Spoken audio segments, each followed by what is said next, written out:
The orange. The fruit's so popular, they named a colour after it. America glugs through 2.5 billion litres of the sweet juice every year, and most of it comes from Florida, where they harvest and squeeze over 30 billion oranges a year to keep the juice flowing.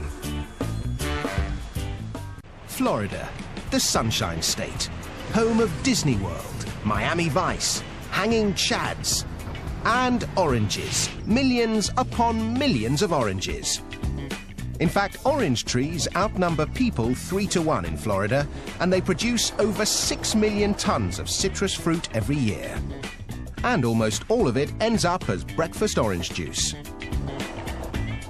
To grow oranges, what you need is good soil, large quantities of blissful Florida sunshine, and buckets of rain. They don't like to advertise it, but the Sunshine State is also the soggy state.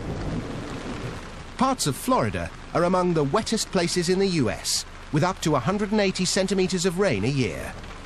Not so good if you came here for a beach holiday, but great for farmers like Tom Kirshner.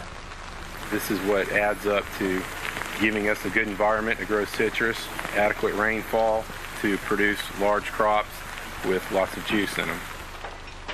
Thanks to the sizzling sunshine and dismal downpour, Tom's able to grow 5 different varieties of oranges here. They do this because each variety ripens at different times of year, which means you can enjoy OJ all year round. But how do they know when an orange grove is ripe for harvesting? To guarantee that the juice will be liquid sunshine, the sugar-to-water content is analysed, yielding a measure known as the Brix. When it's at least 10% sugar, the oranges are ripe for the picking. But there's no substitute for the taste test. Can't beat that. Ready to make orange juice. The fruit might be tasty, but it's not going to make juice if it's left on a tree. They need to be picked, and with millions of oranges ripening at once, they need to be picked fast. If you want to get fruity in a hurry, you need one of these terrifying contraptions. Or as they like to call it here, the Oxbow 3220. This magnificent machine is what's known in the trade as a continuous canopy shaker. And this particular machine was designed by Tom Visser. It engages the foliage of the tree and shakes it to and fro, and the shake is violent enough to sever the fruit stem, and then the fruit falls and gets intercepted. The Oxbow can harvest an incredible 2 tons of oranges every minute. This performance comes at a price. A pair of these mechanical orange pickers will set you back $1 million. Just as well, Tom's got enough work to keep them busy, picking 2 million boxes of oranges, totaling 81,000 tons of fruit per year. Once the oranges have been picked, the race is on to make sure your breakfast OJ tastes as fresh as can be. So the fruit is shipped out in these 400 horsepower transport trucks, 20,000 kilos at a time. The trucks bring them to an OJ processing plant, like this one in Lake Wales. Dave Crumbly makes sure they don't run out of oranges. We'll do about 200 of these trucks a day.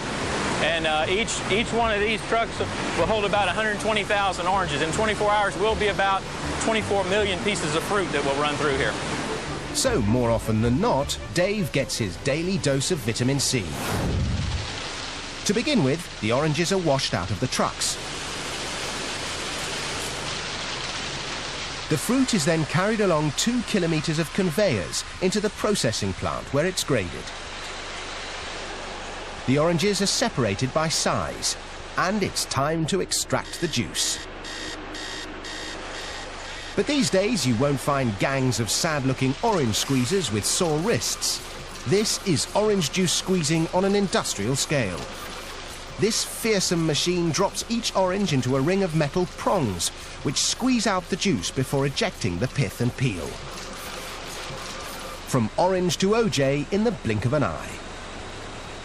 Of course, when it comes to OJ, the world is divided into 2 great opposing camps. One likes it smooth, the other with bits. So a load of the pulp that has been carefully screened is added back into the juice to create the wholesome, authentic OJ with all the good stuff still in it.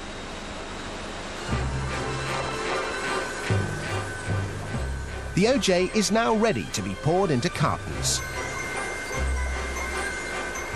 It takes 24 oranges to make enough juice to fill each 1.89-litre carton. But quantity counts for nothing unless the quality's good enough to keep orange juice the world's favourite breakfast tipple. There are palates that can tell a Beaujolais from a Burgundy in an instant. And noses that can whiff a Chanel No. 19 from 100 paces. Well, these guys do the same for OJ. An expert OJ taster can spot minute variations in taste, composition and acidity. Doesn't have a very much oily feeling either, does it? There are 11 different measures of quality. Only when a batch of OJ ticks every box is it fit to be shipped. All that effort means this factory alone turns 3 billion oranges into over 250 million litres of juice every year, which makes delicious fresh OJ a luxury we can all enjoy. I love oranges. I love orange juice. Nothing any better.